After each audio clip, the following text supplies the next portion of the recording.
Hi, I'm Dr. David Geyer, orthopedic surgeon and sports medicine specialist, and I provide education and commentary on injuries, injury treatments, injury prevention for athletes and active people, much like you, to help you stay healthy and perform your best.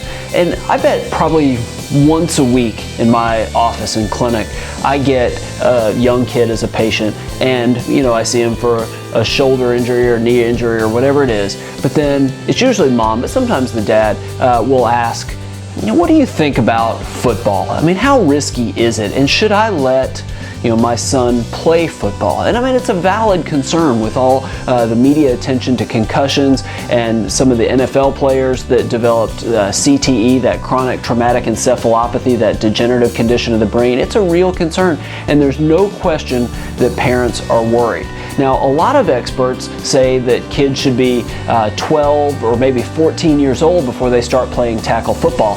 Dr. Robert Cantu, one of the leading neurosurgeons looking at head injuries in sports, argues that kids shouldn't play tackle football before age 14. He's written an entire book on it.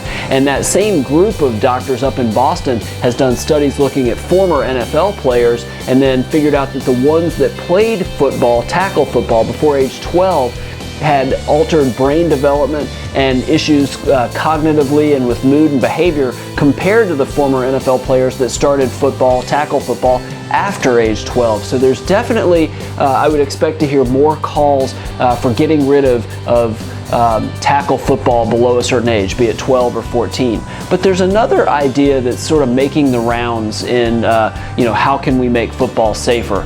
And I expect that you'll hear more about this. So let's talk about it now. And that's this idea of making practices non-contact. The games would still have tackling, but you make the practices non-contact. And there's really 4 points that I want you to consider, 4 or 5 points that I want you to consider, some good, some potentially bad, about non-contact football practices at the youth football level and even at the high school football level. First, there was a study done at the University of Michigan. Dr. Steve Brolio and his team of researchers up in Michigan basically studied high school football up in Michigan, and they used sensors to determine how many head impacts high school players got.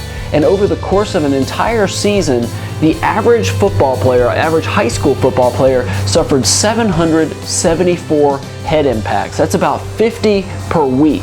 Now, linemen were the most likely, or suffered the most, the highest number, and then tight ends, then running backs, and then linebackers. But that's a huge number, 774 over the course of a season. Now, when you look at potentially eliminating contact, basically what they figured out by doing the math is that if you just removed contact so that there was basically one contact practice per week, you would basically drop the rate of head impacts 17.8%. So almost 1 in 5 head impacts you would decrease by getting rid of one contact practice. If you made all the contact or made all the practices on basically all season, the practices during the week, if you made them all non-contact, you would eliminate up to about 38% of the head impacts. And since we know that kids' brains might be more susceptible to head injuries and head impacts, they have worse concussions with more symptoms for a longer period of time, plus their brain is developing at a young age, it could do more damage long term. Expect that we're going to hear more calls to potentially cut some of the tackling out of practices, some of the hitting out of practices. But there's a number of different questions we need to consider before we do that. First, would tackling technique actually suffer? I mean, if you're basically using practice to learn proper technique, keeping your head up, leading with your shoulders, things like that, if you're not practicing that technique during football practice, would you be more likely to spear with your head and use poor technique during games? We don't really know. I would argue you could probably teach tackling technique without necessarily you could do it in a way that basically doesn't give you a problem with non-contact practices, but that would be certainly up for debate. Plus, we're just talking about practice. We don't know what effect this would have on concussion rates during games. We're not talking about making any changes to games, so the rates of concussions might not change at all. But we do know that what seems to be more of the triggering factor, again, there's a lot of variables, but what seems to be more likely to lead to the long-term brain degeneration years and decades down the road is not the incidence of concussions necessarily, but it's those repetitive subconcussive blows. Basically blows that aren't hard enough to cause a concussion, but the cumulative effect causes problems, again, in young people.